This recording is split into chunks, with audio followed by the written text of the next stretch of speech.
Olá, pessoal. Então vamos para o próximo questionário, que seria o questionário 2, né? Questionário Saúde da Mulher, parte 2. Primeira questão, eu vou ser um pouco mais breve, para ver se dá tempo de eu conseguir responder pelo menos metade do questionário em um vídeo, tá bom? Então, primeira questão, descreva os órgãos do aparelho reprodutor feminino. Então, quais são? Vagina, reto, ânus, bexiga, clitóris, né? Lábios externos, útero, ovário e trompas de falópio, certo? Descreva os órgãos do aparelho reprodutor masculino. Bexiga, ureta, reto, testículo, escroto, né? Prepúcio, corpo carnoso, corpo esponjoso, condutor seminal e pênis, tá bom? 3. O que significa planejamento familiar e qual é o seu objetivo? Então, o que significa? É uma forma que o casal encontra para organizar o seu crescimento na família, tá?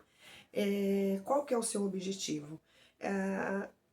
Participando do planejamento familiar, o casal ele terá condições de ter apenas o número de filhos que ele pode criar, sendo possível, né, dar a esses filhos a melhor condição de vida, tá bom? Fale sobre a responsabilidade do planejamento familiar. A responsabilidade do planejamento familiar é do casal, né? Então é do homem e da mulher, tá bom? Quais são os métodos anticonceptivos muito seguros, né? Então, os métodos contraceptivos muito seguros são a camisinha do homem, o dispositivo intrauterino, que é o DIU, a pílula anticoncepcional, né, a pílula do dia seguinte, o anticoncepcional injetável, a camisinha da mulher, a vasectomia e a ligadura de trompas, tá? Quais são os métodos anticonceptivos pouco seguros? Então, quais são?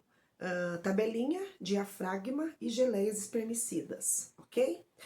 Fale sobre as vantagens e desvantagens da camisinha masculina. A camisinha masculina, ela é um método para ser utilizado pelo homem, né, no momento da relação sexual. É uma capinha de borracha fina, né, porém resistente, e que se coloca sobre o pênis. Qual que é a desvantagem, né, desse método contraceptivo masculino? As desvantagens, em alguns momentos, os homens reclamam de desconforto na relação sexual, né? Então, a desvantagem é, muitas das vezes, o homem achar que ele tem a perda de sensibilidade. A vantagem é que ela não faz mal à saúde, oferece segurança, previne as DSTs, né? E contribui aí para que exista uma responsabilidade dentro do planejamento familiar entre o homem e a mulher, e essa responsabilidade fica mais focada pro lado masculino, tá bom? Comente sobre o DIU, comente sobre o DIU, dispositivo intrauterino. Então, o DIU é uma pequena peça de plástico flexível, né? Ele parece um T, em forma de T, ele é feito de cobre e é colocado dentro do útero da mulher, aonde vai impedir aí a gravidez, certo? Quais são as mulheres que não devem tomar a pílula anticoncepcional? Então, existe um grupo de mulheres que não deve tomar a pílula anticoncepcional. Quais são? As grávidas ou com suspeita de gravidez, fumantes, meninas adolescentes com menos de 16 anos ou mulheres com mais de 35, né, que estejam amamentando, porque pode secar o leite. Também não deve ser usada por mulheres que têm pressão alta e outras doenças, por exemplo, as doenças do coração, né, ou algumas doenças aí relacionadas ao sistema neurológico, né, que tenha glaucoma, que tenha diabetes. Então esse grupo aí, ele é meio restrito ao uso da pílula anticoncepcional, certo? O que é laqueadura? Quais são as mulheres que podem ser indicadas? Então, laqueadura é uma operação de esterilização que se realiza na mulher. Então aí, a partir do momento que é feita a laqueadura, a mulher fica impossibilitada de engravidar, tá? Na verdade, a laqueadura seria a amarração ou ligadura das trompas, né? Quais são as mulheres que podem ser indicadas? As mulheres que podem ser indicadas são as que fizeram mais de 3 cesáreas,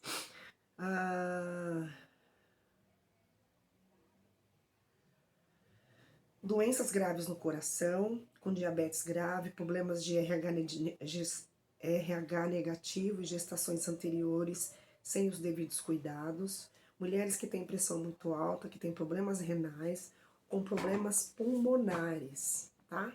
Em qualquer desses casos, a decisão final caberá sempre da mulher.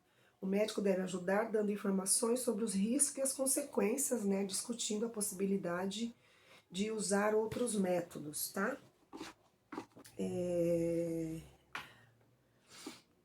Quais são as mulheres que podem ser indicadas? Então, a esterilização deve ser indicada pelo médico para mulheres que tiveram grandes riscos na gravidez e nas seguintes condições que eu citei para vocês, certo? Certo. O que mais a gente tem aqui? Explique como ocorre a vasectomia. Então, como ocorre a vasectomia? É uma operação que se realiza no homem com a finalidade de evitar a gravidez. É uma operação feita nos órgãos genitais do homem que fecha a passagem da saída dos espermatozoides, certo? O que é anticoncepção não injetável e por que alguns médicos não recomendam esse método para as mulheres? O anticoncepção não injetável, ele é considerado um método simples e seguro. Consiste em uma injeção de hormônio aplicada na mulher, né? E aí vai depender do anticoncepcional, mas pode ser tomada uma vez por mês ou a cada 3 meses, tá? Aí o médico vai ver aí qual que é o intervalo melhor para essa mulher individualmente. Esse método pode ser usado por mulheres que não se dão bem com o uso da pílula, por exemplo, né? Alguns médicos não gostam, e aí continuando a questão, de recomendar esse método porque há suspeitas de que ele diminui o desejo sexual das mulheres, tá? 13. Quais são as mulheres indicadas a fazer uso da pílula do dia seguinte e como ela deve ser usada? Então, esse é considerado um método para casos de emergência, né? É indicado para mulheres que foram vítimas de estupro, fizeram sexo sem usar nenhum tipo de preservativo, tá? A pílula do dia seguinte deve ser usada até 72 horas após o ato sexual. E aí precisa procurar um médico, certo? O que é diafragma? O diafragma é uma capinha de borracha bem fina que a mulher coloca ela mesma no fundo da vagina antes da relação sexual, tapando assim o colo do útero, tá? Isso aí vai impedir que os espermatozoides entrem e penetrem no útero da mulher e fazendo com que haja aí o encontro do óvulo com o espermatozoide, tá? Quais são as desvantagens do diafragma e as desvantagens? Vantagens: não faz mal à saúde e ajuda a mulher a conhecer melhor o seu próprio corpo. Desvantagens: não é totalmente seguro e existe uma certa disciplina aí ao começar a usar esse método, tá bom? Então esse foi o questionário número 2. Eu tentei fazer bem resumido, tá? As questões, elas estão muito autoexplicativas, então tá muito fácil de vocês responderem, tá bom? Então eu só fiz mesmo dei mais só uma reforçada aí pra vocês, ok?